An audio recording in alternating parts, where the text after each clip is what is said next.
This week we have a movie that we thought was quite unique. Yeah, it's very interesting and very different. Yeah, the main through line was um, captivating. Yeah. It caught our interests. And I was pleased. There were a lot of lessons in this film. Yeah, way more than we thought. And I thought it was very just much going to be kind enjoyed of it. because the trailer looked good and everything, and I thought, oh, this will be all right. But yeah, bam, the bucket was deep. Yes. Yeah.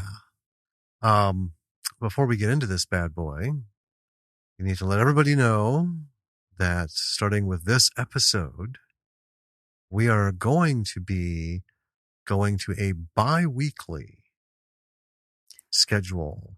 For at least the next 2 months. Yeah, well, till like mid-March. Mm-hmm. Yeah.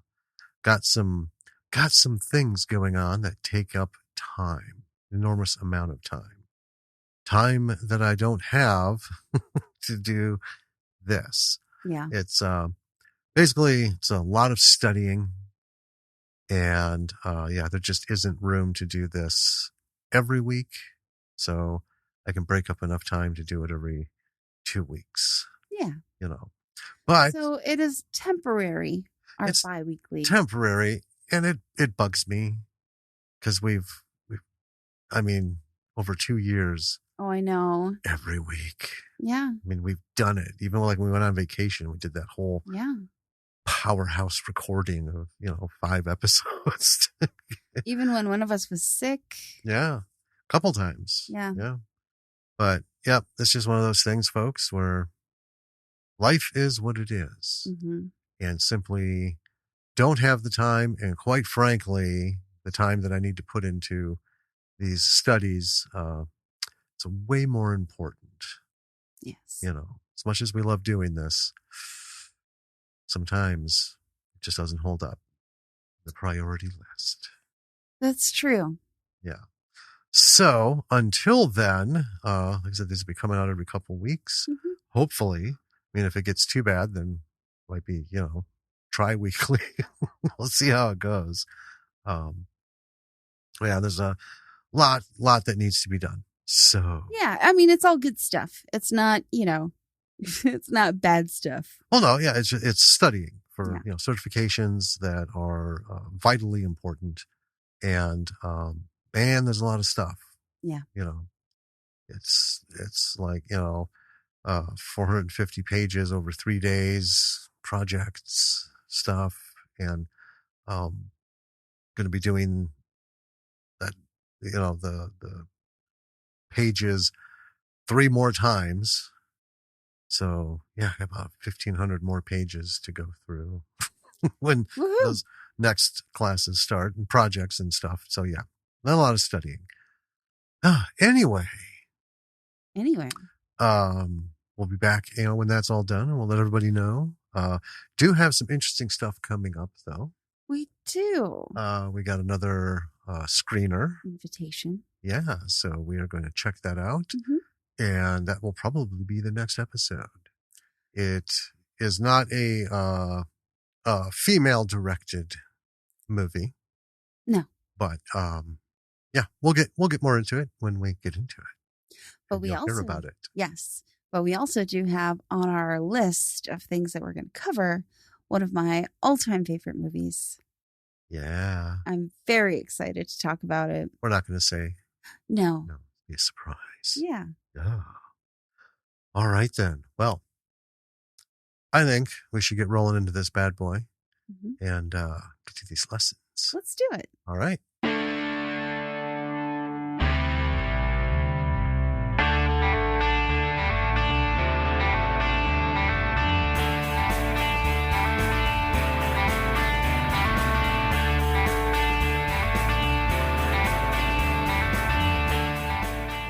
Hey there, B-Siders. Welcome to another episode of Bravo for the B-Side, and this is Danny. And this is Jim.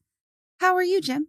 I am living in a place where it's 1 degree outside. Fahrenheit. And yes, and in a house that is as dry as a parched bone in Kalahari. It sure is. That's some vivid imagery you're painting for us. Well, it's terrible. So there's going to be some voice issues because, god damn, this house is dry. It is to the point where I have had this like kind of like wettish cough, right? Because it's so weirdly dry Right. that I'm overproducing, right? Yes.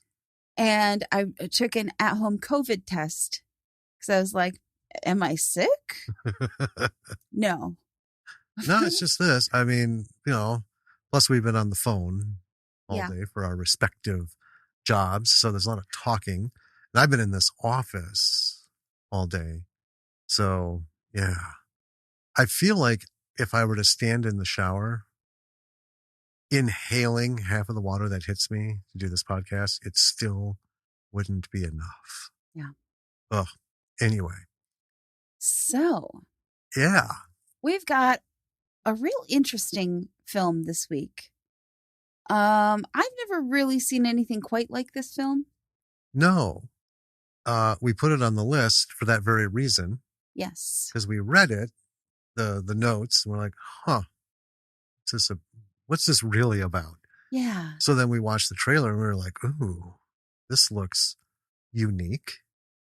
Yeah, and it has actually been on the list for a while. Right. And we are focusing this year on women in film. Mm-hmm. And as I was kind of looking for films to cover, I was like, oh, what about this one? And realized that it is directed by a woman. So we were like, awesome. It also has two main characters. I mean, the two, Primary characters yeah. are women. Yes. So I'm excited to talk about it. I am too. But first. Yes. But first. We lost this past week. So, I mean, when this comes out, Yeah. It's always old news when it comes out. But yes. We lost this week Sidney Poitier. We did. And just, these legends. I hate to say this. I have not come to appreciate all that many, quote, new talent that comes close to these legends that are leaving us, Well, so we're living in a really interesting time period in that the birth of film as we know it happened, just a little over 100 years ago. Right. The birth of like television and Hollywood and, the movies right. as they are, was, I mean, just under 100 years ago, really. And so we're living in this kind of really interesting time where all these legends like Sidney Poitier, like Betty White, mm-hmm. like all these people are passing. And I don't know, I was actually thinking about it a little bit before we came in here. And I was like, I feel really lucky to actually be living in the same time period that these people lived in. Mm-hmm. Oh, most definitely. I mean, because I grew up with these people, Yeah. with people who grew up with these people. So it's really, I don't know. I mean, I don't like to cast aspersions, but there's a middle level after like this group, Sydney's group, right? We have Leonardo DiCaprio, who sure, is, Matt Damon, Ben Affleck. Say what you want. Some people just give him loads of shit. But Kid wonders of the 90s. Right. But they pull some stuff out. They got past that because back then it was like, oh, yeah, this isn't really all that, fucking great. I mean, yeah, he's got some talent. But until you get your feet into stuff that really demands something in a story where the audience is demanding, like, make me cry, goddammit. Because if you don't, never going to have a good opinion of you, sort of thing, right? And I see some of these guys getting sidetracked And then there's the level below them. I'm not even gonna, or like the next coming group. I'm not even gonna pick names because I don't know if I know of any that I care to mention. But these, this was a man who was an artist, like so Yes. many of these folks, and like Refused to bow to convention. absolutely, and everyone remembers him. They call me Mr. Tibbs. He had some phenomenal roles, breakthrough roles, race breakthrough roles. Yeah. Studios that wanted to push that edge, and like, well, so this is the public opinion, but here's what we're going to do. Ooh, we're going to like just challenge it in one of those rare instances. Yeah. Um, my favorite movie with him in it, and it's not his greatest performance by far, but it's Sneakers. Oh, sure. To see Sidney Poitier on screen with Robert Redford and Dan Aykroyd, Kind of wild. right? And then River Phoenix. What a weird ass ensemble. But it was beautiful because River Phoenix was one of those who was just, he was like a volcano of talent. And unfortunately, that volcano went silent far too soon. Oh, yeah. We have Dan Aykroyd, whose comedic performances are just legendary. He knows how to do it, right? SNL alumni. Mm-hmm. And then we have Robert Redford. To see the three of these folks work together and feed off of one another, I thought this is like the ultimate mixing bowl of stuff. It was so much, not just fun, but I love watching them work together. Yeah. And especially my favorite scene is where Dan Aykroyd's going off on his conspiracy shit, and Sidney Poitier is just like, I can't talk to you anymore. That interaction was so good. Oh, absolutely. And everyone brought their own thing, but Sidney Poitier, even this light comedy, tech thriller,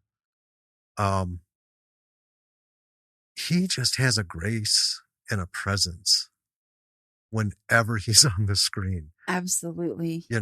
And it doesn't matter what he's saying. It doesn't matter what he's doing. He's one of those people that just his charisma demands attention. Yeah. Right. And then you're just like, wow. He's the guy who walks in the room and you stop what you're doing. And not because, oh, look, it's someone famous. Oh, look, it's someone's cool. You can feel him coming in and you just want to go, that is what they call it. Mm-hmm.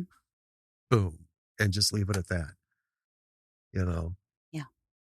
It's another big loss. It is a huge loss. I just popped onto IMDb because I was curious. I'm always curious, like how many credits and etc.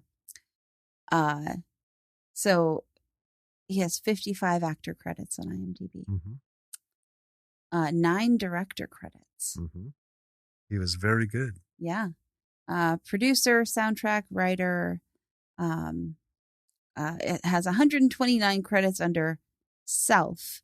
So he has appeared as himself in 129 productions of some sort or another.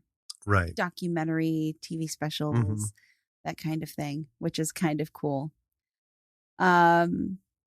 Yeah, just I know. He was one of my, the big table.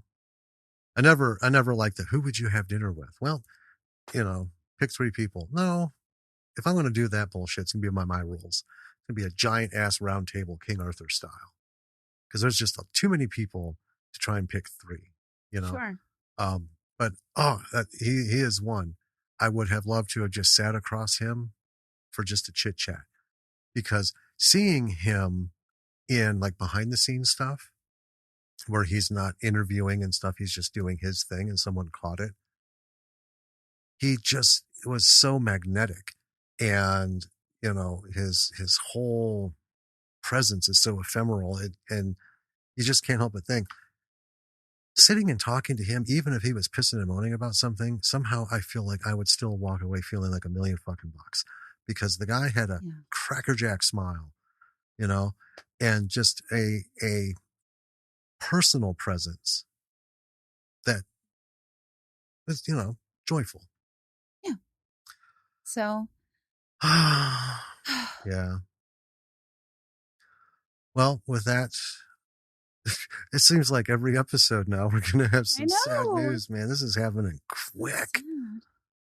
All Wow. right. Thank you, Oh, Sydney Poitier, for everything. also after Sydney, we lost Bob Saget, God dang it. That's right. right?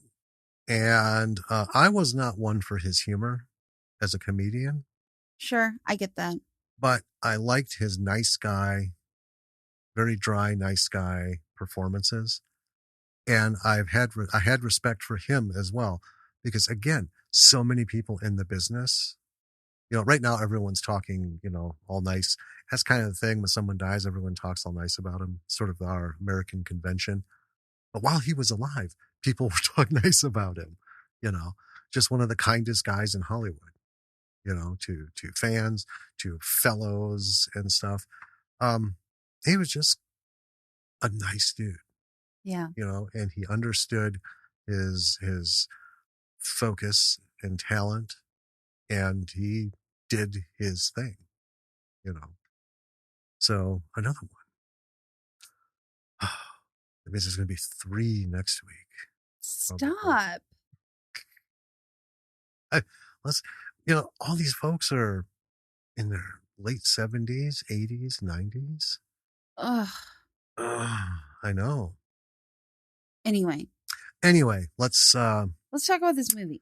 let's talk about this movie, and this is our tribute to them, because this is what we do: is we talk about the stuff that they helped make an art.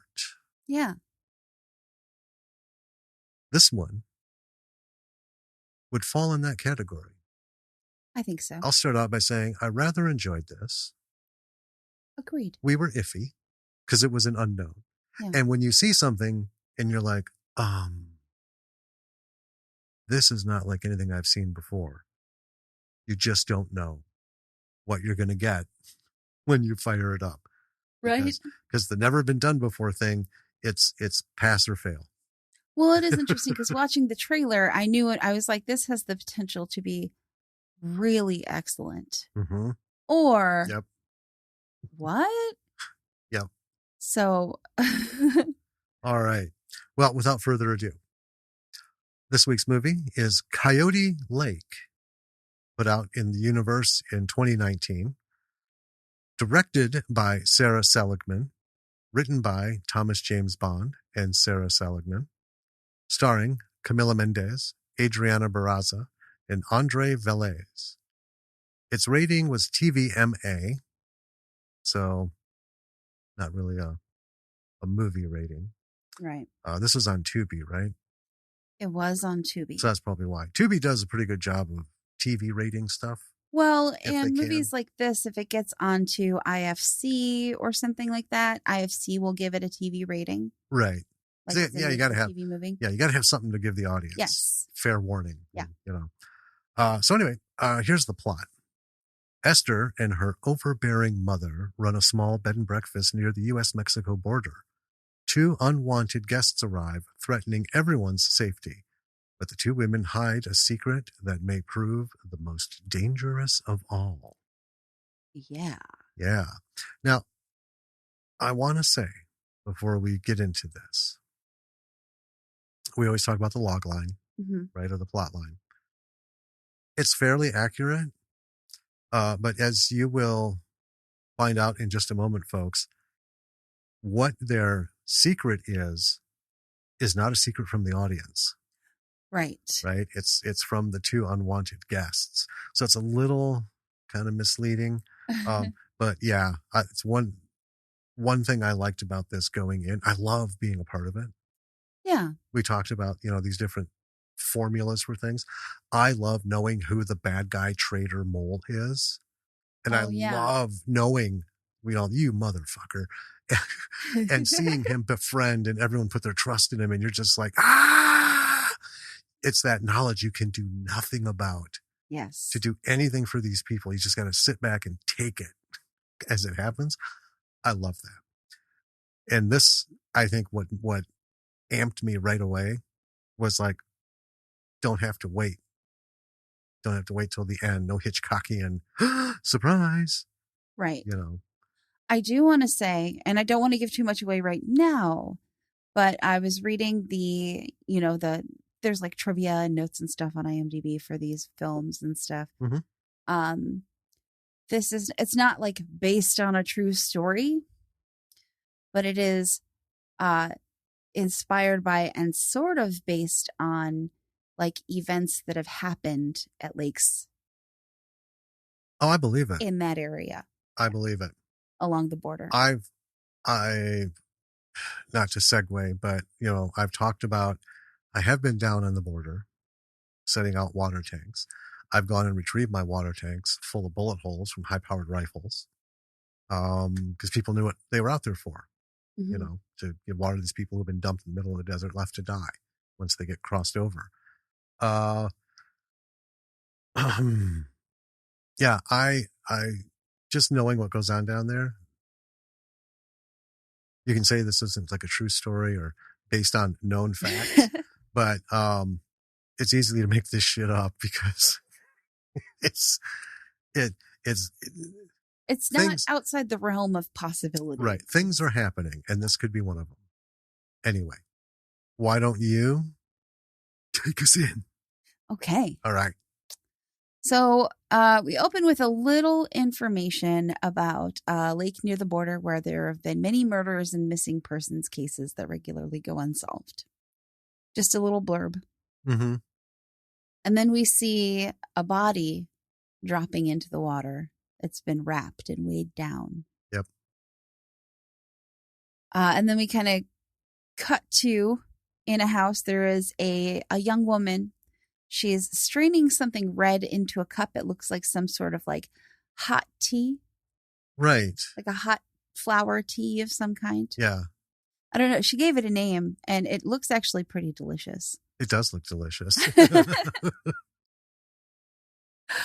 But she and her mother, and they're both Latinas, they're entertaining this white man. And this guy is like going on about how his life is more exciting than he wants it to be. And he's kind of like humble bragging and, like doing that weird thing where you're complaining, but really it's like a flex. Yeah. More money, right? Right. And he claims to be a tour guide. Right. And the young girl is playing along with his story, but it's clear that he, is not a tour guide. No.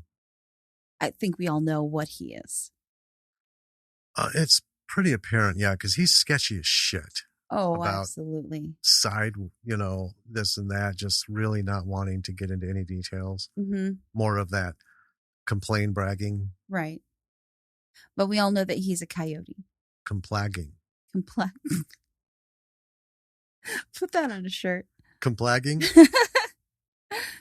So, the mom offers him some coffee while the daughter's cleaning up dinner.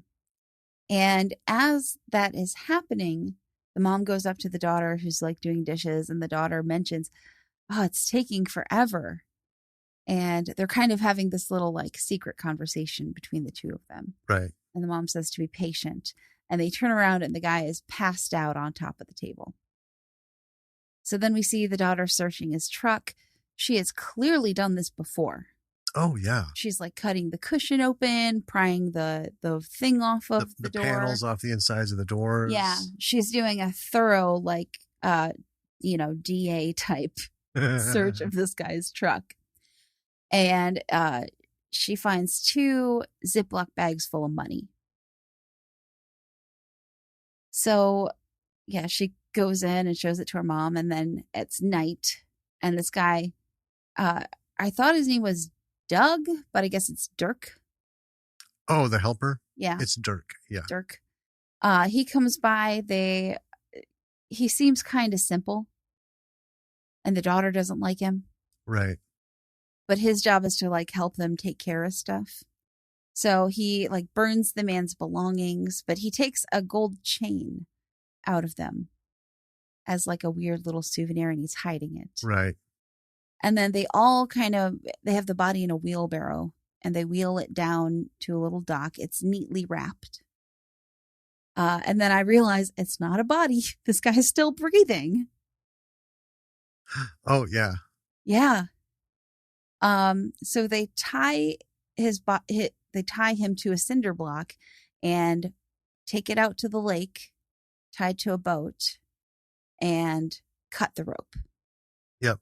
And we see this guy drift down, and he wakes up as he's drifting down. Starts convulsing as he starts to drown. Yeah. It's disturbing. Oh, yeah.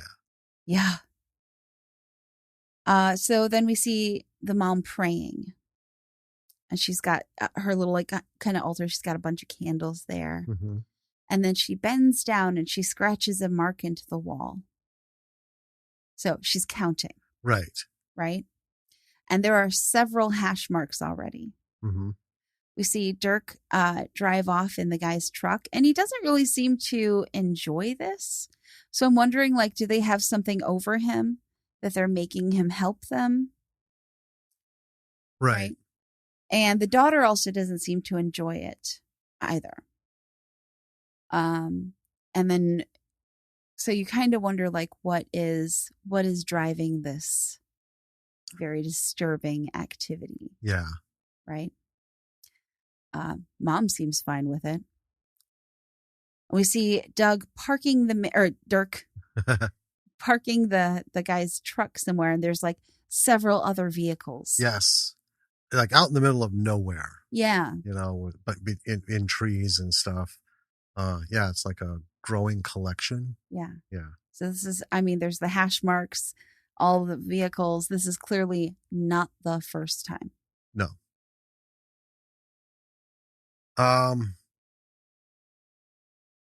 So then we see the young woman is Esther, is laying in bed. And she looks even more troubled. It's like that whole far off, like, it's done, whatever.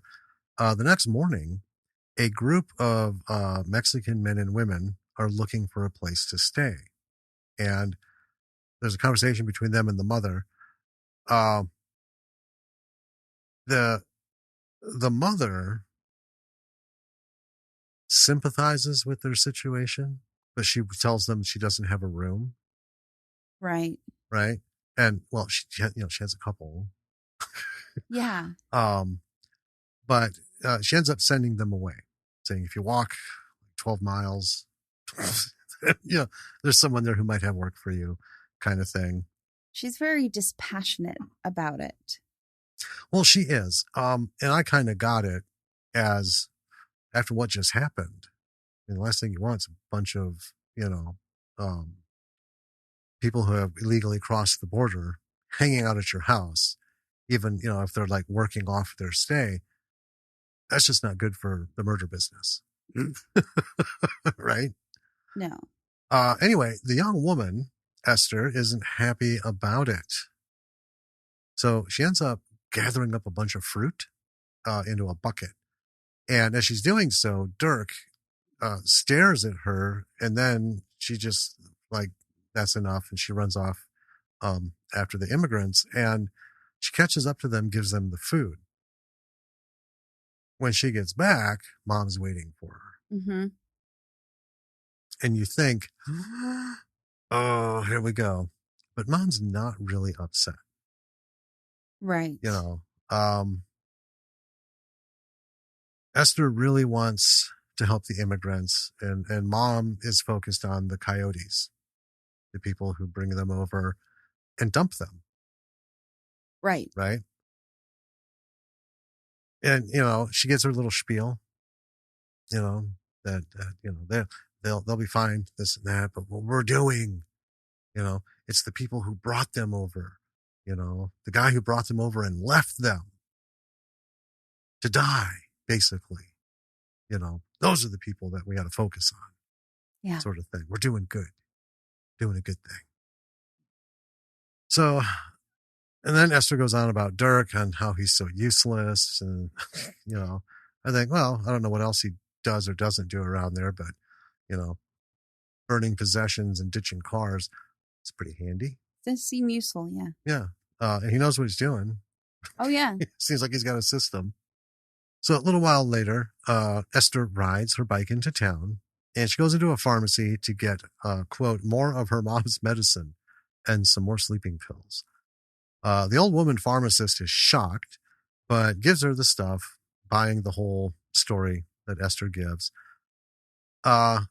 And then on the TV, there's a news bit about someone who's wanted for a massacre somewhere in the area.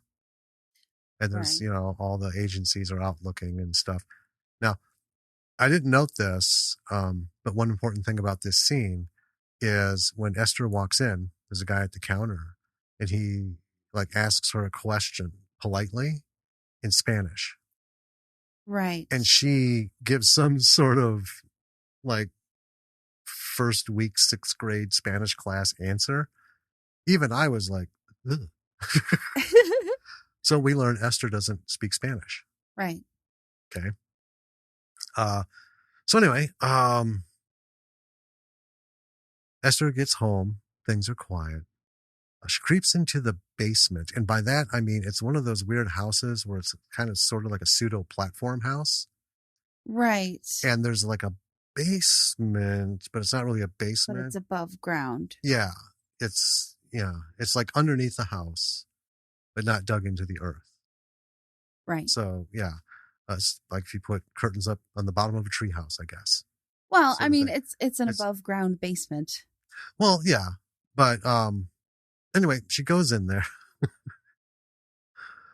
The pharmacist made her take a bag of stuff, Clothes. Mm-hmm.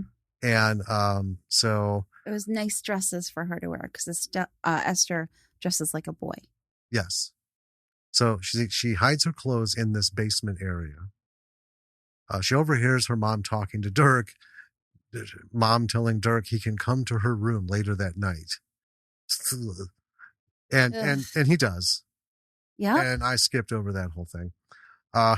Yeah, Esther can hear it from her room. Yep. And she's just sitting there with that look like she knows exactly what's happening. Mm-hmm. So the next day, Esther pulls out the clothes, and there are a bunch of dresses. I wrote another day because this seemed to be like days going by. Right. So on another day, mom's teaching her to sew. And then one day, a car pulls up. It's a BMW. A guy in a suit gets out, asks for a room. Later, Esther brings him a drink. It's that red stuff. It's red. Yeah. She calls it Hamenka water, and I might be saying that wrong. Okay. I didn't catch it, and I didn't pretend to try. So you could be correct. So she sits, we see her sitting outside of his room till we hear a thud. He's out. So that night, same routine as before, only when they get back from doing the body, a pickup comes. Oh, no. They didn't do the body. Esther is searching his car. Yep, she's out ripping the BMW apart, and then a pickup comes speeding up to the house. A young man runs up saying that they need help. His friend's been shot. And then he pulls a gun on Esther. Yep. And then mom comes out, points the gun at her. So they take the wounded friend inside. The guy who's wounded is older than the young guy. Man, he's just screaming like a punk. Yes. Like, come on, dude.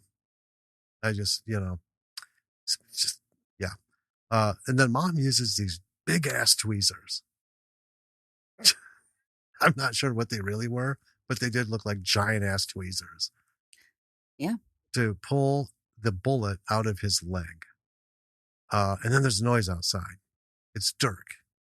So the young guy with the gun, I call him idiot guy. through the rest of this. I call him young guy Oh. until I learn his name. Oh, when I learned his name, I kept calling him Idiot because he's just an idiot. Oh, it's not very nice. It's plenty nice. So anyway, Idiot makes Mom and Dirk go with him to check all the rooms in the place. They go into unconscious guy's room, the BMW driver. Later, wounded guy is put in a room. Mom hints everyone needs to die. To Esther, have to kill them all, basically. And then Idiot puts them all in different rooms, and that he plans to stay up all night. Yeah. Esther, during the night, hears a sound. And so she kind of like peeks her head out her door. She finds the young guy sleeping in the hall. So he didn't successfully stay up all night. Nope. Then goes into the guest room where it is their guest that they drugged. And he's throwing up. So the effects have worn off and he's sick now. They didn't drown him in time. Right. And we did learn earlier that what they're using to drug these people is just a bunch of sleeping pills and muscle relaxants. Yeah, with a bunch of tasty berries. Right. So they get into a bit of a tussle because he's realized that he's been drugged and he's not happy about it. No. Understandably. So he's trying to strangle her. And suddenly the young guy comes in and helps and like pistol whips this guy pretty hard. Mm-hmm. To the point where there's like blood. And I thought he might have killed the guy. Right. Yeah. So then together they're taking care of this guy's, body. I mean, he's alive, but they're pulling him out. They realize that he's alive still because he starts to stir as he tries to make Esther dig a hole with a snow shovel, which is weird. So this is funny, and I couldn't tell. Is Esther actually this dumb that she's never dug a hole before, and does not know the first fuck? Because she's like pushing on the shovel. It's like, no, use your foot. Put your foot on it and push down. And it looks like a 2-year-old trying to handle a buzzsaw. I mean, I think possibly. But also, or is she smart enough to just act this stupid? Because what happens? Well, he ends up taking the shovel. Yeah, right? But anyway, he tells her to go back to the house so that she doesn't have to see what he's about to do. Mm-hmm. The young guy. She doesn't. She looks on. And she watches this. I mean, this young guy, he's barely more than a kid. I mean, he's maybe 20. I'd say somewhere between 18 and 20. Yeah. Yeah, early 20s at like the latest. Mm-hmm. This guy, he's been wielding a gun and shouting orders, but he is not a hardened criminal. He looks away as he points his gun towards the guy and shoots him. Several times. Yeah. To make sure it's done. But yeah, he can't look at what he's doing. Mm-hmm. So the next morning, she finds him crying in the hallway. And there's this moment where I'm like, he doesn't seem particularly threatening, this kid. Until he hears Dirk in the car outside. And Dirk is just doing what Dirk does. He's trying to get rid of that guy's BMW. Mm-hmm. Right? So there's a little bit of a, hubbub where she had been making breakfast and she hears him like out there screaming at Dirk. So she runs out and is like, but it's a smart, right? He was just thinking. Yeah. Yeah. You can't say, well, this is what we do normally. Right. When we kill somebody. Isn't it a good idea to get rid of the car, though? Yeah. So she's like, we can't have someone, driving up and asking about it. Yeah. And then later we have Mom and Esther together talking about how to get rid of them. So, like, clearly this young guy isn't keeping these people too much in check. No, I mean, his only bit of authority comes at the end of a gun, Yeah. right? But even then, especially mom at this point, you're seeing she's just starting to be like, Okay. I don't want to get shot, but I also don't know if you could, you little punk. So then we have the young guy telling the guy who got shot about what happened to the guest, Oh, right. right? And we learn they're on their way to a meet of some Yeah. kind. The meat. The meet. We learn that their names are so the young guy is Paco and the gunshot guy is Ignacio. The whole way through, it's wounded guy and idiot for me. Okay. Well, all right then. Ignacio, he is not in a hurry to leave this place because he's kind of like, this is kind of a sweet setup. It's just these two women and the idiot guy and the Simpleton. simpleton. Paco doesn't want to stay in this house. No. He wants to get out as soon as possible. So he takes Esther into town to get some medicine for Ignacio, some antibiotics and painkillers, that Right. kind of thing, because the guy's been shot in the leg. And on the way there and back, Paco and Esther have, a little bit of a get to know you conversation. And gosh, Esther is way too open with this guy who's got her whole family under the barrel of a gun. But we learn that her relationship with her mother is unhealthy and complicated, to put it in a nutshell. We also learn that mom's very conservative. Mm-hmm. She's the reason that Esther wears boy clothes and doesn't have a lot of experience with the world outside. Right. Right. No She's social kept her skills. very sheltered. Yes. So back at the house, mom is taking care of Ignacio. And we learn that Esther's dad was killed by the cartel. And mom has got a bit of a chip on her shoulder about it. Yeah, well, he was killed because he didn't want to pay them. Right. Some protection fee. Right. Like cartels charge. Yeah. So as this conversation ends, where she's telling Ignacio this, basically I don't think shit of you, She walks into the dining room to find Esther laughing with Paco. Oh, yeah. Over dinner. Yeah. And she immediately pulls Esther outside, and you can hear mom yelling at her, and you can hear it a slap. Smack. Yeah. Oh, yeah.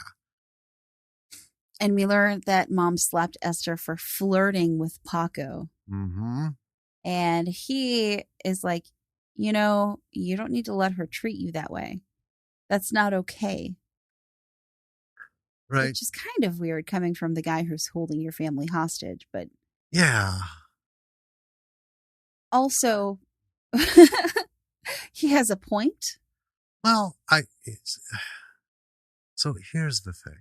Okay. I'd love to hear your take on this. I get where mom is coming from. Yes. It's to a point, right? This is sort of like that zealot kind of, puritanical, borderline criminal upbringing of kids. Yeah. But, here's the rule, or here's the deal. Rules are rules, right? You tell your kids something, they listen. I mean, that's the beginning and end of that whole thing. We've had this conversation with Lily 1,000 times. Don't care how long you live here, but as long as you live here, you will listen and you will do. You will follow my rules. Yeah. I mean, the house has rules and they'll be followed. Now, if she has lifestyle things that she does, we can't really get in on that because she's she's not now, but she'd be an adult. Sure. Right. But we're talking about what goes on in the house. Mm-hmm. Now, this is a little bit different. Okay. So We have a murder enterprise going. Sure do. We have bodies somewhere. Yep. Because we have hash marks. We have shit strewn willy-nilly and burnt. We have a field full of vehicles. And a lot of people who've gone missing, last known to have been going to their place, their B&B. Right. Right? So with that, I would say mom is fully on, even with smacking her. Because, little miss sheltered adult needs to follow the fucking rules. Because one, you're being held hostage. Two, you're still trying to not get caught for your murder enterprise. You know what I mean? Well, okay. Those are not mom's reasons for doing this, though, is what I would argue. Well, I would argue that her reasons come from a different place. Well, that different place, regardless, I think fits the current situation. I don't want you flirting with men. They're terrible. Okay, you know what? That's a conversation to have after you're done murdering all these people, however many you're going to murder, and after you get rid of the fucking criminals with weapons who are holding you hostage, threatening to kill you at every turn. You see what I mean? Sometimes it's like, shoes a little tight. Well, just wear the fucker and deal with it at the end of the day. Kind of thing. I think Esther should not have been surprised. I didn't feel compassion for her. I was like, well, mom's a little creepy, but I can't fault for these circumstances that reaction to coming down and seeing your daughter having dinner, not just sitting at the table while you're being forced to cook for and feed somebody. Sitting at the table, eating with your captor, giggling and laughing and flirt. The kid's a little fucked up. And, well, so is mom, but I think I just think mom had the right direction in this one. Well, I don't think mom is concerned about getting caught in the criminal enterprise, and I also don't think mom is all that concerned about being held hostage by these two idiots who are in their house. I think that mom is literally just doing this because of her own personal, weirdly held beliefs. Okay. And those other things have nothing to do with it. I disagree. I think it's all of those things. Oh, well. Anyway. Smack. And then it's later, like days or sometime later. No, I think it's the next morning. Well, Ignacio is better now. He's able to get around. They're all sitting down to dinner. And then we learn that Dirk has made a cane for Ignacio, which is nice, I guess. One could almost be fooled into thinking this is a normal situation. Their weird little dinner together.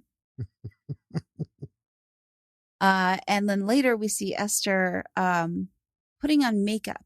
And she's got this secret shed in the basement. Well, the whole basement's like her secret shed. Well, it's not the whole thing. It's a little bit of it that seems to be like a storage and also Esther's secret place. Yeah, mom doesn't go down there much, though. No. But anyway. And then Paco comes in and compliments her. And we learned that she wears a binder under her shirt. Mm-hmm. Not like a proper binder, but just some ace bandages. Wrapped around. Like backwoods style. Yeah. Like they used to in the old days. And he cuts it off. And then the kids start to get intimate. Yeah. As kids do, I guess. But they're not kids. They're young. I guess, yeah, they're not children. Right. They're young adults. Right. Yeah. Yeah. Yeah. I'll come back to that later. So, well, anyway, when they walk out, mom notices. Yes. That something has gone on. Because she's no fool. So Ignacio, who is wounded guy, tells Idiot they need to take Mom or Esther to the meet. Idiot says they'll look like fools showing up with a woman. So Wounded Guy says they'll take Dirk instead. I got where Idiot was coming from. Well, he just doesn't want to bring one. He Well, doesn't want to bring he Esther. doesn't want to bring Esther. Yeah. But more importantly, he's right on the nose. If we fucking show up to this thing with a woman just tagging along, we're going to look like fools. We're not going to look badass. Sure. So, bring Dirk, who, talk about a wild card. You just don't know what this fucking guy's going to do. I mean, he could stand up and piss himself at any point. You just never know. So later, Idiot pulls Esther into Mom's room. And then he starts nosing around because he's got the gun. Then he starts messing with Esther's mind, trying to convince her to leave. And the guy is that's why he's an idiot. None of his shit made any sense. Anyone with 2 functioning brain cells would be able to sniff out his just diatribe of bullshit, What? That is not how I saw it at all. Oh, that's how I saw it. He's like, you can do this, you got to leave, and this and that and that and that. And he has, coming from him, I mean, right off, I pegged him as just a fucking loser. He's not a tough guy. He's a little wuss. He's not in this accidentally. He made his choice. He's clearly trying to puff up, to be something that he, even though later he's like, this isn't what I wanted. I kind of think it is because there's 1,000 choices to make to get to this point. You don't just accidentally roll into top level crime, right? I don't know. He's just a dick. Well, yeah, he's telling her about how her mom's been manipulating her and, all this other stuff. But but it's true. Well, no, he's 100% wrong in every one of his examples and theories. His entire approach is 100% wrong. Now, the fact that Mom has some mental issues and is taking him out on her kid and has this weird way of raising them, you can't give him credit, right? That's like dropping 10,000 balls onto a baseball field, running around with the bat in the air, and then if it connects with even one of those balls, saying, I hit a ball in a major baseball game. We have very different views of what went on in this movie. Oh, maybe. He's just a shit peddler. Anyway, nosing around, messing with her mind, and then he tries to convince her that Mom's hiding something from her.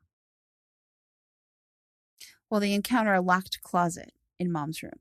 Right. Well, and here's the thing. His like, because he says, people with locked closets are people who have something to hide. And I thought, okay, I don't know what to do here. Do I say this was a moment of really bad writing because the dialogue was just awful? Or is this in character for him because he's just a fucking idiot?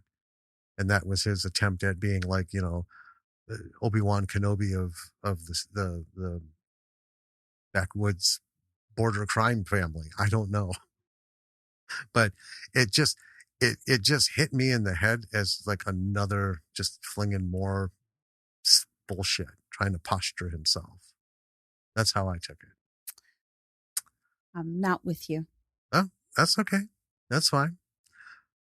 So anyway, later, Mom tells Esther to make sure there are enough pills for both of the guys. And then Esther tries to argue. Now, this is interesting because neither one of us mentioned it earlier. Esther, when they were talking about killing, Esther's like, why don't we just do what we always do? And Mom's like, no, there's 2 of them. What if it doesn't happen at the same time? What if this and that? This was very early on. Yeah, very early on when she was like, we have to kill them all and figure out how. And Esther's like, well, let's just do what we always do. And Mom's like, no, because if one passes out before the other's going to go ape shit. And then that's a big problem. They're 2 different guys, 2 different weights. They're not pharmacy folk. Right. They don't know. They're just like ground a bunch of shit up, put it in there, and something will happen. Right. Right. But now Mom's like, get the pills. Let's just make sure we got enough pills. When they come back from their deal. Yeah. And Esther tries to argue for other reasons than previous conversation. Mom tells Esther to stay focused, and she reminds her that she's the one who wants to get out of there. I'm doing this for you. And she's doing it all for Esther. It's so so they can fucking narcissistic, so they can get out of there. Manipulative and shady. Well, that right there, for a fact, that's not what's going on. No. Right? And I don't want to say it's tropish, but it kind of is in that kind of character. I can't think of a single film where those words had been uttered and it was absolutely completely ulterior motive for what's going on. Right. Right. It's casting dispersion and blame for the situation onto the person. Well, you're the one who wants to get out of here. I'm doing this all for you. Oh, well, it's classic gaslighting. Yeah. But I'm doing this for you. Like, if anyone ever says that to you, walk away. Yeah. Well, doing bad shit. Let's just say that. I mean, if you're with somebody and you're like, you get up, you go to work, you come home, you eat, and you go to work, you come home, you go to bed, and they say, well, I'm doing this for you because, you want a house, or, we want this thing, or you want this. Well, that's not a bad thing. But if they're piling up bodies in the basement as they're robbing them and they're saying, I'm doing this for you, don't let them sell it to you. Run away. The difference between sacrifice and just doing heinous shit. Yeah. I guess, to be fair. So after that whole mind scramble, we're at the meet.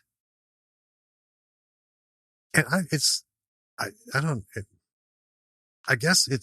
call it the equivalent of like backwoods Texas hillbilly. It's like a junkyard, but it's not a junkyard.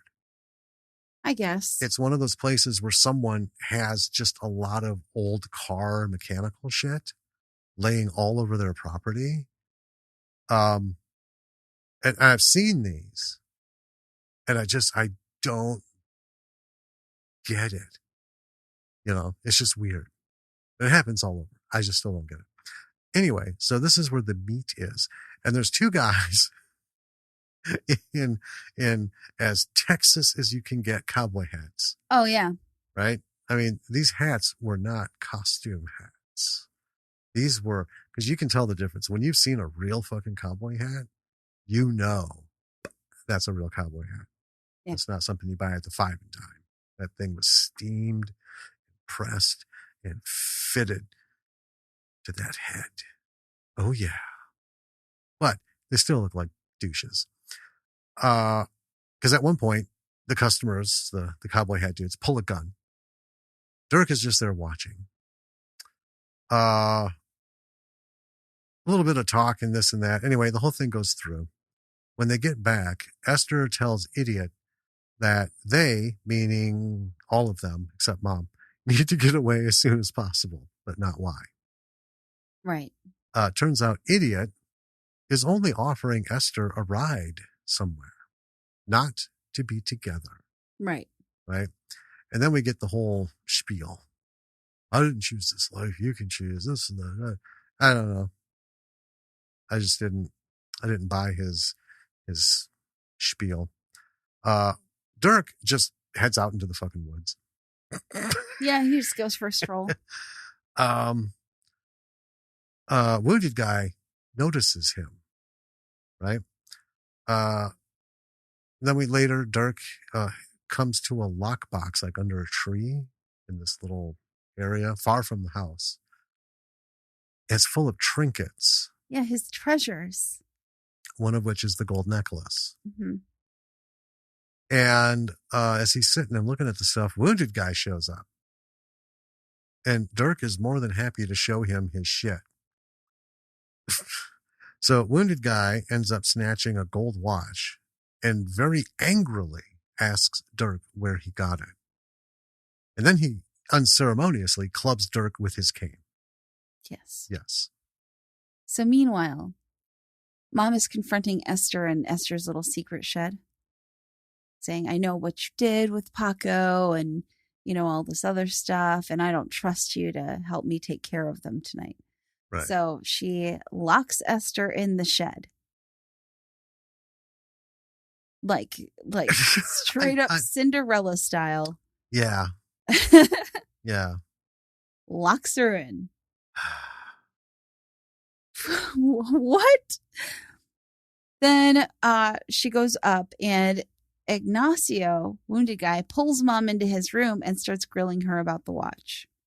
And she's like, I don't know where Dirk gets his stuff. What?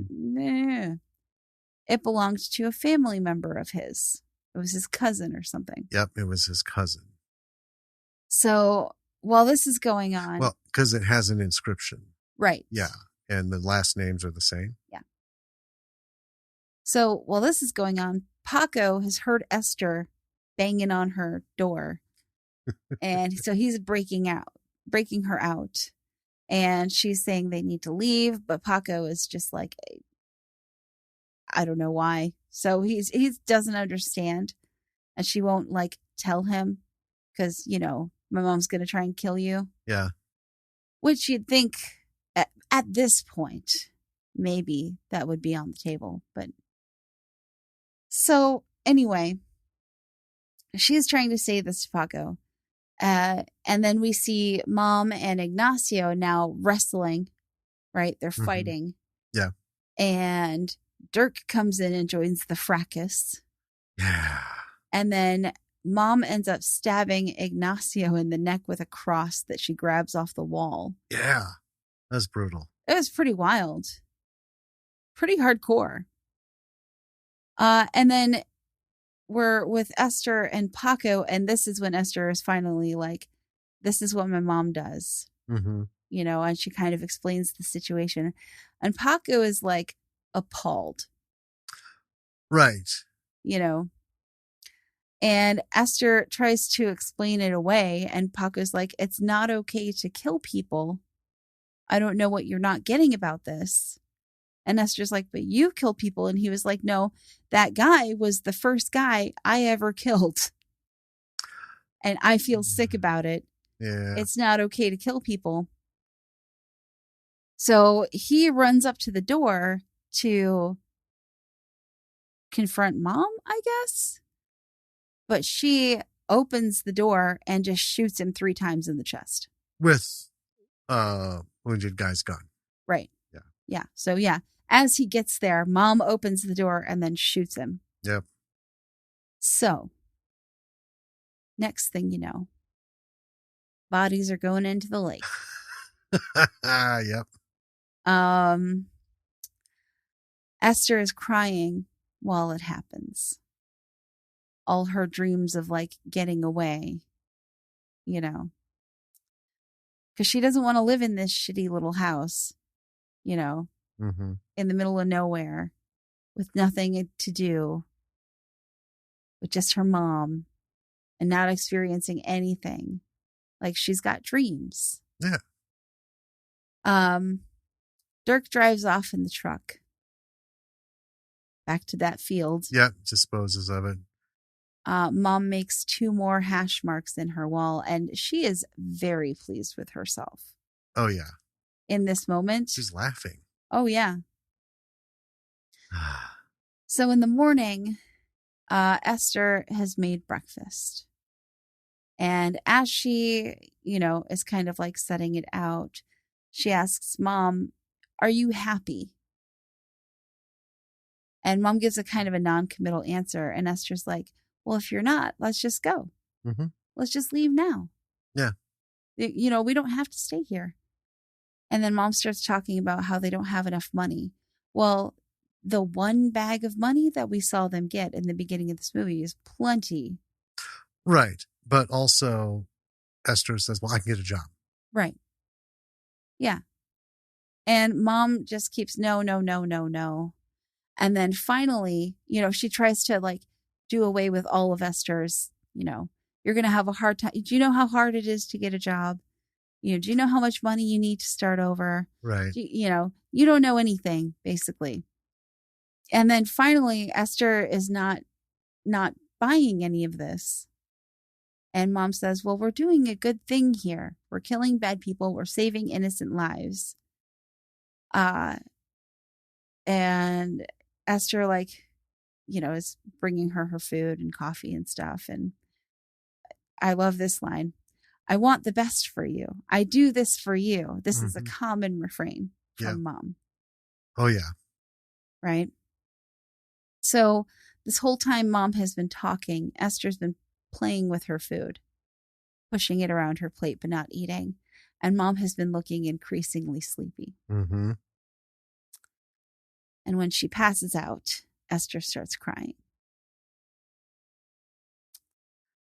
In mom's room, Esther's looking for all the money that mom has taken from all the coyotes they've killed.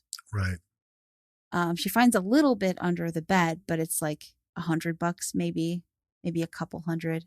It's not much. Yeah, it was. I thought it was just like a couple dozen 20s. Yeah, if that. Yeah, hardly.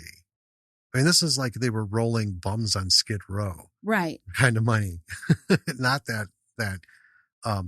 When we say money in plastic bags, the first guy's money was vacuum sealed, right? In plastic, right? So yeah, yeah, and they were chunky piles, right? They had bank wraps on them, yeah, right? That's how much money, yep, right? So she breaks into the closet and she finds the money in several shoe boxes. There is so much money in this closet. There is. Yeah. Well, first thing we see is her prayer table. Yeah. With all the candles and stuff. And we talked about this up until this point, we had no idea this was like in her closet. This was taking place. It was very good, direction, cinematography. I don't know if the DP thought about it, but the way it was angled and shot, you just assumed it was a corner in her bedroom, right? Or another room. Because when you said like crappy little house, a little bit ago, I thought actually I'd live there. That's actually a nice little place. It's just in fucking nowhere. Well, it's in a swamp, which is probably why it has an above ground basement. That's true. But there are several rooms. There's 2 levels to this thing above it. And it's just like rooms. Right. But it isn't like, it's not luxe, right? Oh, no. But give me a day in there. I'd have it whipped into shape. So, but anyway, yeah. It was cool that we're like, oh shit, it's in the closet. Yeah. Wild. She's hiding her prayer table. Okay. Yeah. So she opens a shoebox, it's full of money, opens another shoebox, it's full of money, opens another it's wild. She then finds 53 hash marks in the wall. Yes. Where mom has been keeping tally for who knows how long. Right? Right. So we don't know how long it has been. Yeah, we didn't get a time when her father was killed. No. And then we see Esther in a pretty blue dress. She's wrapping mom up in a tarp. Mm-hmm. And this is the first time we've seen her in a dress this whole movie. She's always wearing like a sweater and pants and, right. Yeah, she puts on a really nice, pretty little dress. And her hair is done. Then she's in the boat and she does contemplate a little while before cutting mom loose. Yep. And this is where we see the many bodies at the bottom of the lake. Yeah. And some are skeletal. Yeah, because the bags have been picked at by away. Fish and stuff. And there's, they've been there for a long time. And then Stella just lays down in the boat. And that's it. But I mean, it's worth saying when we're talking about boxes and boxes of money, conservatively, we figured between $300 and $400,000 right in cash. Because this wasn't loose bills. These were all packed. Yeah. They were crime bundles. Yes. Is what they were. Right. And there was tons of those bundles. So, yeah. there were at least like 3 or 4 shoe boxes full. Yeah. Oh, 3 or 4.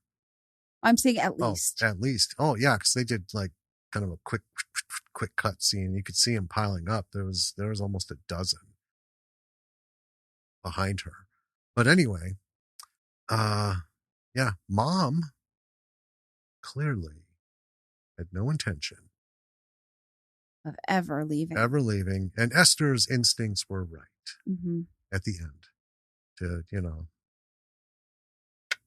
got to get rid of her because it's one thing, like I said, to be a super Puritan, weird kind of like Norman Bates's mother, Mm-hmm.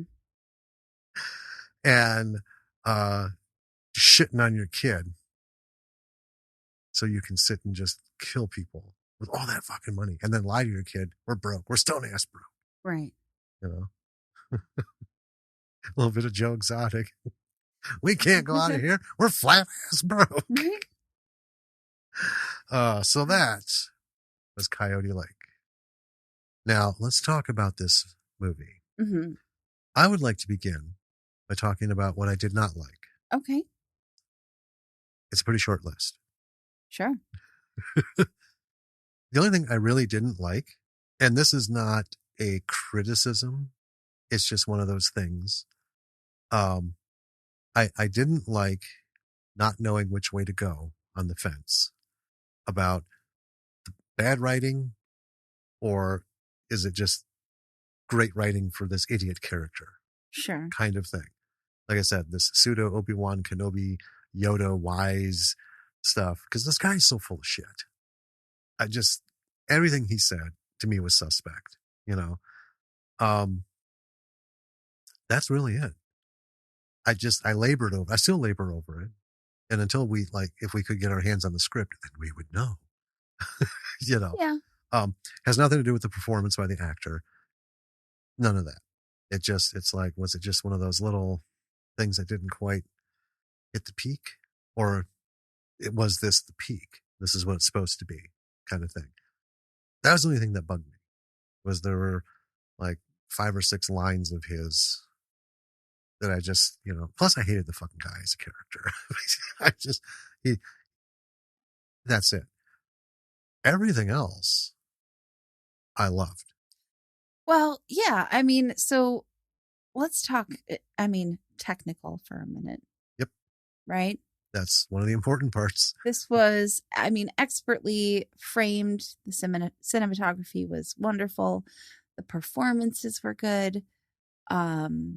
There were a lot of very smart indie movie decisions made for this film.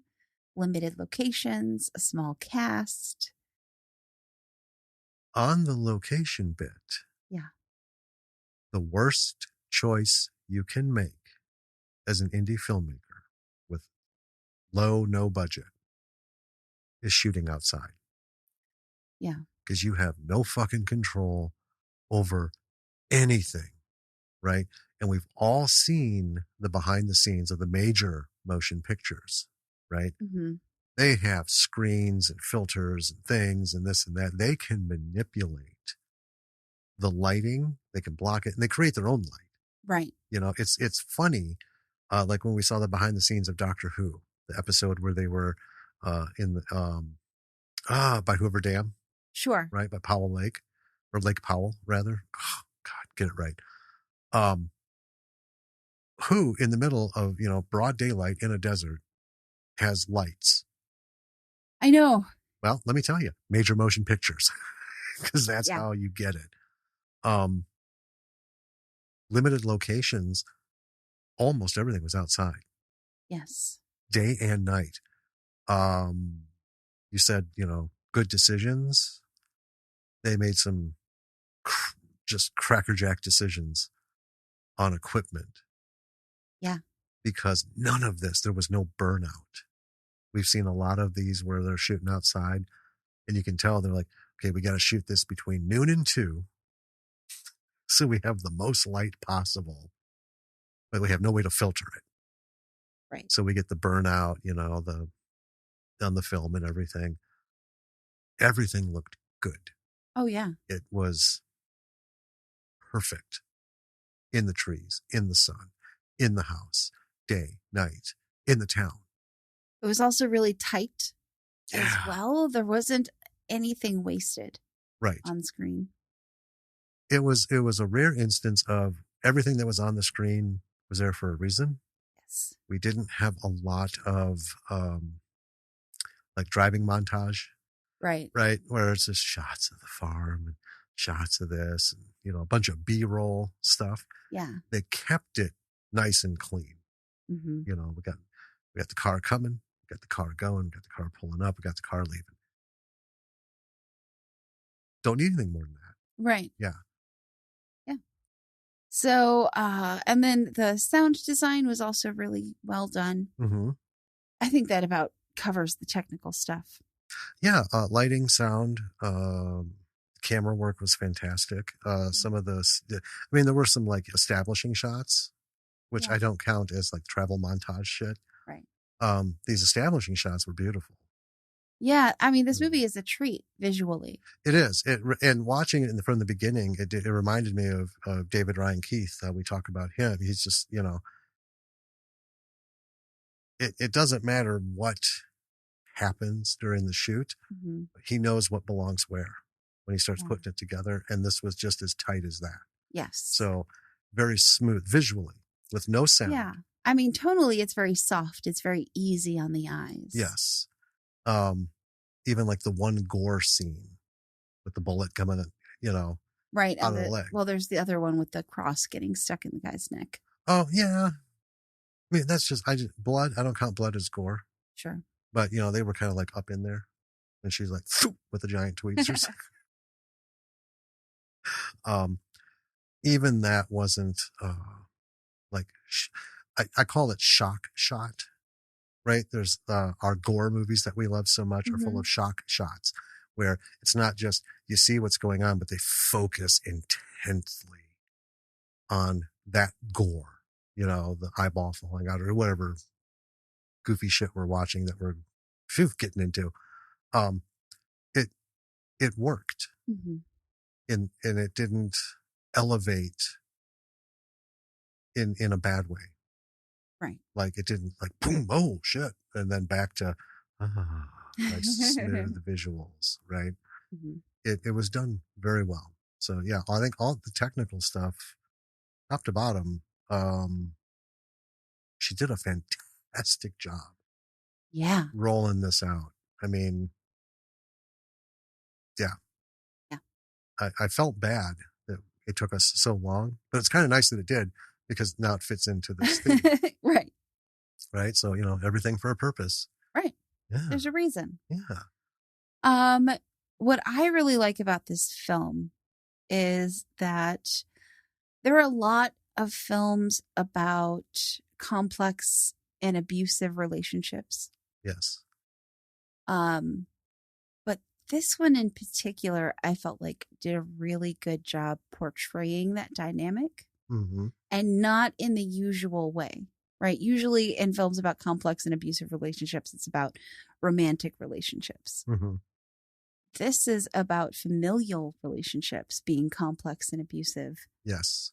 And I haven't seen enough of it. And to be frank, I feel like those are just as common, if not more common, than complex and abusive romantic relationships. Oh, in the real world? Yeah. Oh, absolutely. And I think it's something like, it's very much relatable, right? Yeah. I mean, like this mom is nothing like my mom, but you know what I mean? It is a dynamic that if you have ever been in any kind of complex or abusive relationship, you immediately recognize what is going on. Right. Right. But at the same time, it isn't like, it doesn't feel pushy. Do you know what I mean? I do. Well, let's talk about the mom. Okay. Because we have differing views on the mom. Now at the end, obviously it all came, it's like, she is truly fucked in the head. And the level of what she's doing goes way beyond. Because I'll tell you right away at the beginning, I was hoping to see like way more of her killing coyotes before these guys showed up, because I got to tell you something. I will come out and say it. These fucking people who act as coyotes deserve to fucking die a slow and painful death. They are the worst maggoty motherfuckers on the planet, or among the worst for what they do. They emotionally rape everyone they deal with. They take their fucking life savings, they make them promises, and they treat them worse than, stock cattle, and literally leave them to their death. Yeah. And watching this, things, especially living in Arizona, you hear stuff that doesn't make national news. Like one thing that made the national news was the big semi trailer packed full of people who all died because someone just left it in the middle of nowhere. Yeah. Okay. That's coyote. That's the shit that they do. And, yeah, fuck these guys. Yeah. they, drug them and then drown them. Absolutely make them suffer. I don't think there's any karmic repercussions for that. So I was fully on board with Mom. Like if this is a full on vigilante vendetta thing, fuck yeah, go. I want to see more. But that wasn't why she was doing it. She liked it. That's what it came down to. Yeah. Right. Well, and she was also lying to her kid about why she was doing it. Oh, well, yeah. Well, I mean, that is part of the whole relationship thing that is way more fucked than, you initially get introduced to. But it unfolds throughout the whole thing that, Mom is a little bent. Mom is kind of bent. Mom is really bent. And Jesus Christ, she's bent, and bent, and then you don't feel bad for what happens to her. Because it's like you've taken something that put together with, you saw your husband get killed by the cartel. You know that these coyotes, they're not members of the cartel, but they are their own kind of cartel. Right? But I would not fucking compare them to any of the Mexican crime families. It's just, no. These guys are small potatoes. They are small potatoes. But for small potatoes, they do a lot of damage. Yeah. I'm on this podcast and everywhere else, I'm very public about how I feel about having illegal immigrants. I don't like that. Those are two words that shouldn't go together ever. Right. I think our border procedures are heinous and embarrassingly barbaric. These people just want to do, quite frankly, what most Americans are too fucking lazy to do these days. Yeah. Right? It should be a 15, 20-minute fucking process. Right. Okay. And if you have to do the long, like I've said, they should come over. We should give them their shit. Let them get jobs. Let them get places. We should have places for them to start out in. They just want a chance at a better life, which is what we've founded this whole country on. And every one of these successful migrant stories, and almost there's so many more percentage wise, per capita, than American success stories of the same kind. These people come with literally nothing, right? They're wearing the same fucking underwear they've been wearing for the last 6 months, traveling around, hiding, and these people will fucking work, and not stop until they're dead, because they want their kids to have the American dream. And these are the people who start their own businesses and successfully run their businesses and overcome all the prejudice and shit in this country, So anyway, yeah, that's my soapbox. I was very angry watching this in the beginning, and I, almost like comically entertained when she was killing these fucking guys. I mean, that is. I'm like, it's the least they deserve. I mean, it is a thing that kind of adds another layer to that, that complex relationship. Yes. Right? Because, I mean, putting aside, I don't think, right? I agree with you. I think coyotes, should have the worst of whatever happened to them. Like as a personal kind of thing. I don't know that it is my job to be judge, jury, and executioner, right? Mm-hmm. For anyone really, unless it has a very personal connotation to me. Well, right. You know, Well, and that's the difference. To me, it is personal. I get it. We have family who could have fallen into that, Yeah. right? Living down there in it, ministering to these people, and just here, I was involved, and so to me, that's why I have no problem.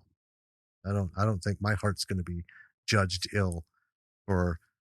We need to scrape the shit off the boot of this world, and they are it. Well, that's the You know. thing. I mean, getting a little bit philosophical about it, right? The idea behind living in a civilized society, right, is that there are rules that you have to follow to live in the society, to make the society work. But here's the thing, the way our society is structured and the way our government is structured doesn't work. And we've seen that quite Well, that's clearly. just it. We all know what the basic rules are, but they're impossible to follow. And well, we're watching a show right now that kind of thing came up, Mm-hmm. right? In this show, I'm not going to name it till we are sure we like it or not. But this guy's preaching, righteous living, Right. which is right up my alley. I know all about the whole claim to righteousness and stuff, and they're using God and everything in the movie, in the show. It it makes a point of saying the rules that we have are not satisfactory. They don't actually They're not meet working. up to Right. the rules that there should be. Now, he's a whack job and quickly goes off dock, right? That ship just runs out untethered. But I think too, sometimes truth is ugly and barbaric, and no matter what you want to do in terms of being civilized and in terms of being righteous and pious and proper and all that stuff, sometimes the truth is the truth, and it completely contradicts those. That's, I mean, that's what I love about this movie, is that it sparks these kinds of discussions, Mm-hmm. right? These are the kinds of conversations I love having. Oh, exactly. And I think that's the hallmark of an excellent movie. It is. Like I said, this movie made me think a lot of things.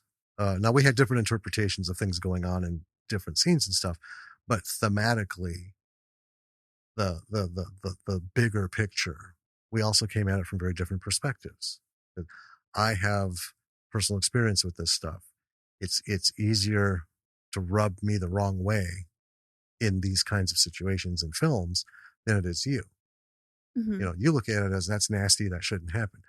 I look at it from like having seen, and I mean, I can only pretend to know how it feels, Right. because I haven't tried to sneak across a border and then been treated like hell and left for dead. But I've worked with a lot of people who have, and I've gone to efforts to try and minimize that after the fact. Right. I mean, I wasn't about to go into Mexico and take up an armed war against these assholes, but leaving 500-gallon water tanks, unknown paths, at least they won't die out here. Right. At least they can get somewhere. I'd rather them live long enough to get caught and sent back over the border than to die because there's nowhere to go and no Right. water, nothing. I'd rather they not get caught or sent over the border. I just want to make that clear. Right. It sounded in my head. But the idea is to help them live. Right. Is to, well, they made it this far. I'm going to do what I can to make sure they can get out of this shit pit, and then go through the rest of the struggles that they're going to have to face. But Well, at least be alive to do it. and that was the clincher for me in the beginning of this movie, with the mother, which was when when the refugees come up to the house Right. asking for help, and the mom refuses to give them any kind of help. She won't even give them food or water, or anything, So here's the funny thing. even though she just killed the coyote that brought them there. Right. Um, I can understand, like I said, when you have like a murder enterprise going, you just don't fucking want people in your house. They weren't renting out rooms to anybody who was going to live. Right. That was her whole thing. But in every shot of the outside of that house, there is a nice little guest house. And I don't know if that's where Dirk lives, I but don't you know know. what? It's up there. And I Well, thought, well, even if it was Dirk, kick his ass out. They could stay up there for the night, at least that much. But she was stone cold bitchy about it. well, she didn't even have to take them in. She could have just given them some supplies. And one of the things that she said to Esther was they don't have enough money to make it worth it to help them. Right? Which call into question, correct me if I'm wrong, but we don't actually get the history of Mom, Esther, and Dad. Right. We know that he was killed by the cartel. Don't know what he was doing, No. right? Um, was Esther born across the on this side of the border? Did they sneak over with her? Were they part of this? Was Dad involved? With Yeah, we don't know. There's a whole lot there that isn't it, and I've wondered, and that's why I'm asking. Did I miss it? It didn't seem. I don't think I did, but it didn't seem like we got a whole lot of what's Esther's story, Right. right? So I was trying to figure out. So mom and dad citizens here had Esther, and then because they're so close to the border, you can't help but be, within fingers reach of the cartel, and that led to a problem. Did they come over like that? I just don't know what the deal was, Right. but her view on all this was highly suspect in that scene. Yeah. Like I said, there's a half a dozen other ways it could have gone, other than just blatantly throwing them out into the wild. Right. You know, But she has no empathy or sympathy for, the people that she claims she's trying to help. or avenge, or whatever her Right. true motivation for killing the coyotes Yeah. is. And I kind of feel like after, mulling it over, I kind of feel like she wasn't even worried about killing the coyotes. I think they were just the most convenient because they were very secretive. Not too many people knew where they were going because that's how they like to operate. And I think she liked killing. And I think they were the most convenient in the area, to draw in because they're just going to want to stop anywhere. And the further out and the more secluded, the better. Mm-hmm. You know what I mean? Because they do want to be secretive. Right. I don't know. I mean, it's a lot of, I could be wrong. I mean, you could challenge that easily and I couldn't argue it, a different perspective. But, Right. um, yeah, mom is a fucking mess. But but either way, that was the moment in which I was like, well, if she actually did care about these people and that's why she's killing the coyotes, Right. then she'd have done something for, this group of actual, people who need help who come to her door. But she doesn't. Well, it's actually laying the carpet on the floor. Yeah. Right. You can talk about how it's going to look and what you're doing and how you're making it. But until you put it on the floor, it's all just talk. And when that moment came, she just pissed it away. She did. So I did at the beginning question what, like I said, I understood the murder enterprise thing, but that she didn't even give him the food. Right. Esther had to like sneak off and do it, and it wasn't much. No, it was, like a bucket of apples. Yeah. Just little something. Well, and then when Esther comes back, Esther's terrified. and you could see it. And I mean, great performances by Camila Mendes and Adriana Barraza, Oh, yeah. right? But Esther's terrified that her mom's gonna do what? Because she brought these people some apples, Mm-hmm. And the mom's like, I'm not mad, right? They're And it just was not just, worth it. it was that little interaction where I was like, this is a not right relationship. Let's talk about the end a little bit. Okay. Because you and I both, I think, agreed that Esther, when she drugged her mother, maybe didn't intend to kill her right away. I don't think she did. I think her intention was to find the money and leave. Well, was to do, yeah, some secret shopping around the house. Right. to get into that closet, to really look around and just leave before Right. mom woke up. Right. But then she found the hash marks, the Right. tally. Right. Which led me to further believe this has been going on before. Right. Right. And then I started to wonder, not to go too far off this, but I started to wonder, was dad in on it? And then something went bad. Someone woke up, killed dad. And we just don't know.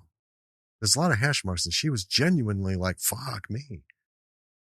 Right. Right. She was surprised. Right. Yeah. I don't know. I think I'm not as concerned with the timeline, I guess. Just because, it's one of those things where like I don't feel like I need to know all of that. Oh, I don't need to know. These are just questions. And this is something I credit this story with, the way it was written. I like having these questions. I don't Sure. need to know the answer, but I like being able to come up with like 5 plausible different directions Mm-hmm. that this came from or was going at some point outside of what we saw, Yeah. I mean, because it makes for a good conversation. Yeah. I could think one thing, you could think another. We could discuss it and be like, oh, yeah, that could have worked too. It could have gone this way and then that way. Right. Yeah. See, this is to me what lack of backstory does. Makes you think after the fact. Yeah. Right? I like it. I like it. I like this movie just generally. I Yeah. think that it was extraordinarily well done. Just all around. I don't know. I would highly recommend it, definitely as a masterclass in indie filmmaking. Mm-hmm. Watching Absolutely. for those kind of smart decisions. Yep. Right. Everything is there. The characters, even though we disagree on our outlook of some of them, like Idiot to me, was there wasn't anything about him I latched onto. I was just like, the sooner you're dead, the better. I don't know. I feel like he was a young person who got in over his head, earlier than he anticipated and realized very quickly there's nothing that he could do about it, or not a lot that he could do about it, and accepted his lot in life, as it were. Because I mean, if you think about like, it happens in the cartels, it happens in Africa all the time, where kids get recruited into this kind of thing. Oh, right. And then they're just stuck in it, even if they know inherently what I'm doing is wrong. Mm-hmm. Yeah. I mean, I guess I don't care. I just didn't care for him at all. It's it was to the point where he's talking all this, like I said, pseudo wisdom shit, and everything he's talking about. Like, dude, you have the fucking opportunity right there. Gimpy upstairs about bled to death. You could have just let him die. And then you could just disappear. Yeah, and you just fucking go. Yeah. Right. You got a bag full of fucking guns or whatever, or some shit. Whatever the meat was truly about, because they were really ambiguous. And then at the end, he's like, something about the guns and want more. There's more and whatever.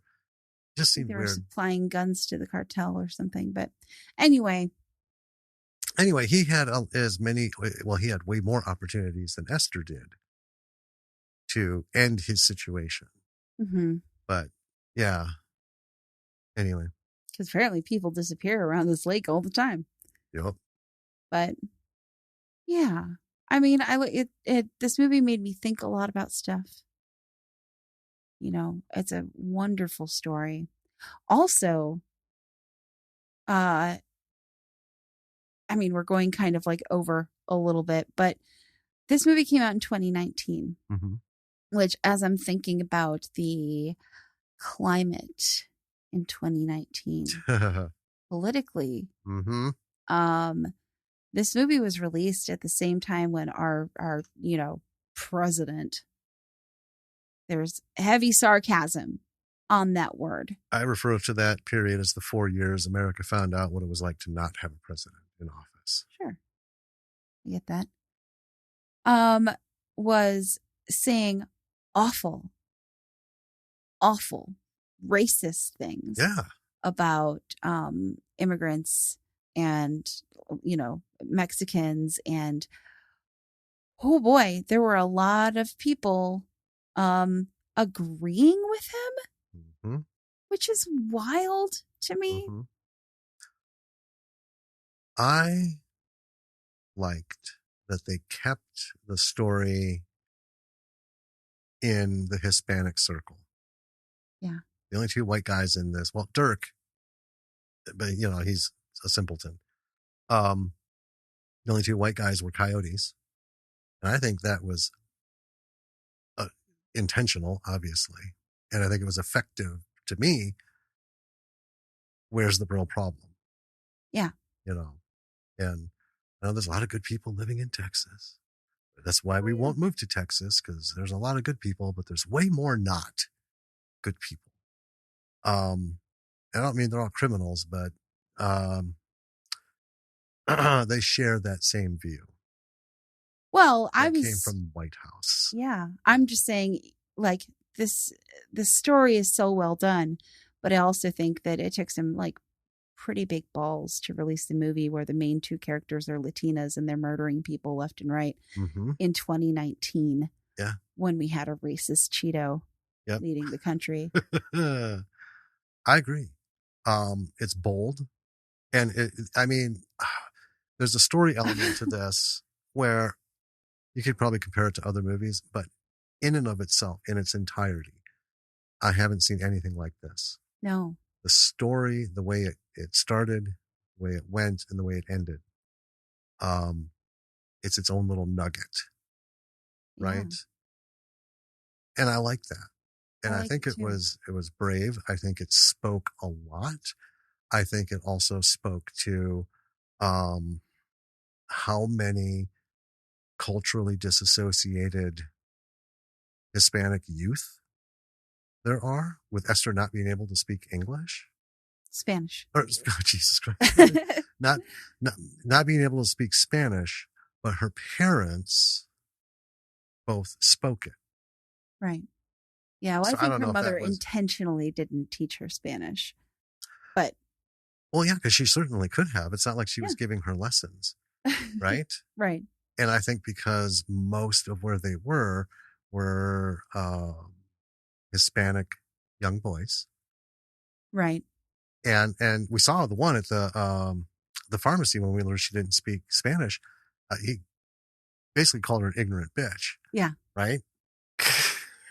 And I think that's what Mom wanted. Yeah. I think that's absolutely what she wanted, was to isolate her daughter more. Yeah.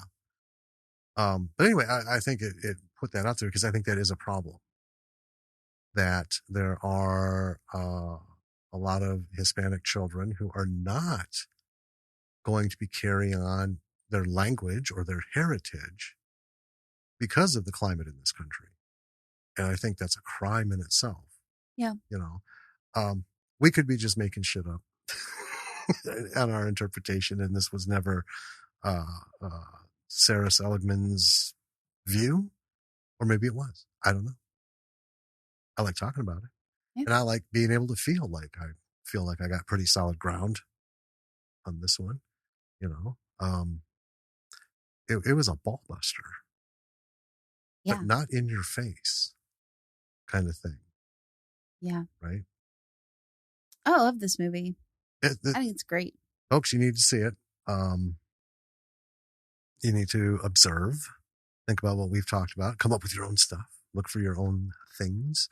This is a way to write a well-crafted script where there's just enough to get you through the movie. Doesn't seem like anything's absent, and the bigger pieces that are missing don't slow the story down, but make the audience walk away with the questions like we talked about. Mm-hmm. There are things we don't know, but it's cool to, hypothesize Sure. what this, that, and the other. That's part of the fun, of film sometimes. Well, yeah. And also gets you talking about like moral quandaries, Mm-hmm. And philosophical issues and political issues. And, Right. It gets you having real good conversations. Oh, yeah. By not just how murky somebody's moral pool can be. Yeah. Mine's pretty fucking murky. I'm not going to lie. I've seen, listened to, grew up with, preached, and recanted enough stuff in my life to know that it's not black and it's not crystal clear. To me, it's always got to be murky. I feel like mine's pretty murky, but it does vacillate all over the place. Well, I mean, it depends on situations too. Mm-hmm. Just because that's why people are like, well, what are your morals? Depends on the day. I'm definitely a gray area sort of person. I like living in that gray area. Well, yeah, I mean, that's a company I work for now says embrace the gray because you got to be able to shift. But, it depends on your involvement, like you said. Yeah. Way in the beginning.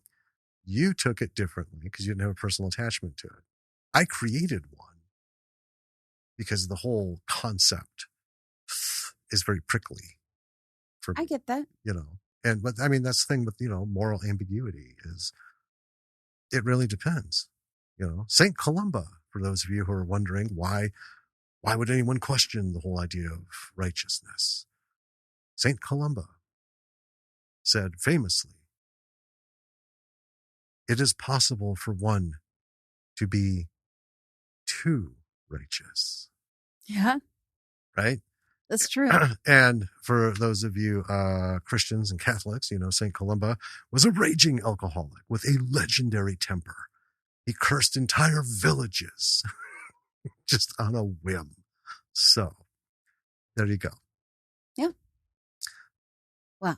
Yeah. So wrapping it up, Coyote Lake is fantastic. Thomas James Bond, Sara Seligman created something great. Sara directed the shit out of this. Yeah. Didn't find anything loose, distracting.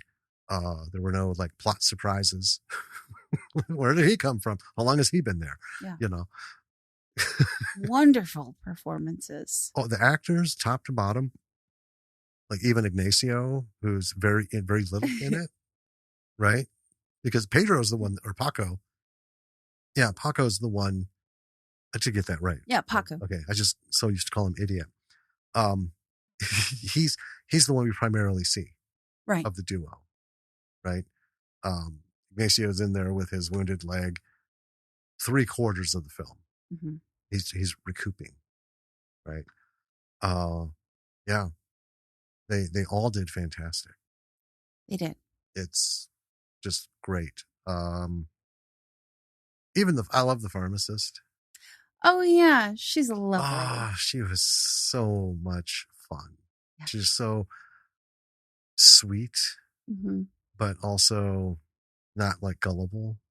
Right. You could tell, I'm buying your story, but mind you, I'm paying with Monopoly money. Right. So as long as we understand each other, mm-hmm. we'll move forward. Yeah. Well, I think with that, you should check out our website, www.lordsofmisruleproductions.com. It's all there, baby. It is. It's all there. And you know what to do. You know what to do when you go to a website. Click on shit. Yeah, explore. Yeah. There's a lot of cool stuff there. I don't think we need to spoon feed you on Don't this. let us tell you what's there. Figure it out. See for yourself. Yeah. Revel, enjoy, envelop, cherish. Yeah. And then when you're done with that, check out our social media. Links are also on the website. Just because we want you to see who we're following and who's following us and give these people a look. Yeah, we're at Bravo Side on Twitter and Bravo for the B-Side on Facebook. And Instagram. And Instagram. But these are our creatives. These are your tribe. These are directors, producers, writers, filmmakers, actors, everybody. Yeah. Everybody. And they're so cool. And one author. Yep. Alistair. Oh, yeah. Alistair. Well, he gets a movie. He has an acting credit because he is in the audience in Redwood Massacre Annihilation. Right. At the fan club. But yeah, he novelized a movie. So there you go. Oh, you know what?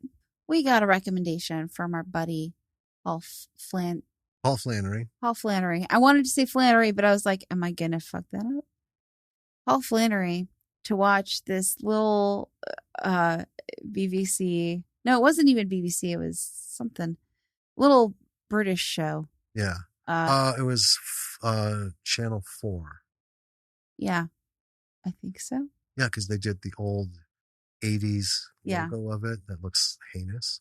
Yeah, that's great. Yeah. Anyway, it's called Garth Marenghi's Dark Place. Oh my God. We got a lot of laughs out of that. I think that's in the interview with David and Paul. Yeah. Yeah. Well, he recommended it to us and we finally got around to watching it. And I'm sorry we didn't watch it sooner because it's hilarious. Oh my God. I love it. It's a riot. So it's written and directed by none other than Moss from the IT crowd. Richard Ayoade. Ayoade. Yeah. I've heard it pronounced several different ways. He says Ayoade. Matthew Berry is in it and also. Yeah. Yeah, give it a look. That is on, I believe we found it on Amazon Prime. Look it up, folks. Yeah. Garth Marenghi. Anyway.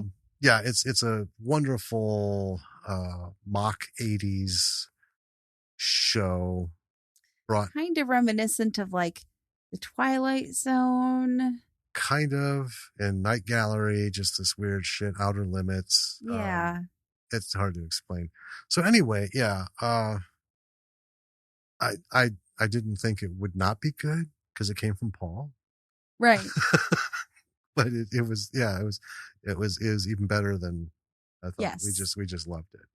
So yeah, check that bad boy out.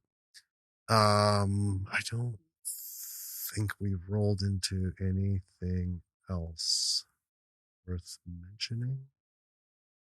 We're watching a show now, decision yet to be made. Right.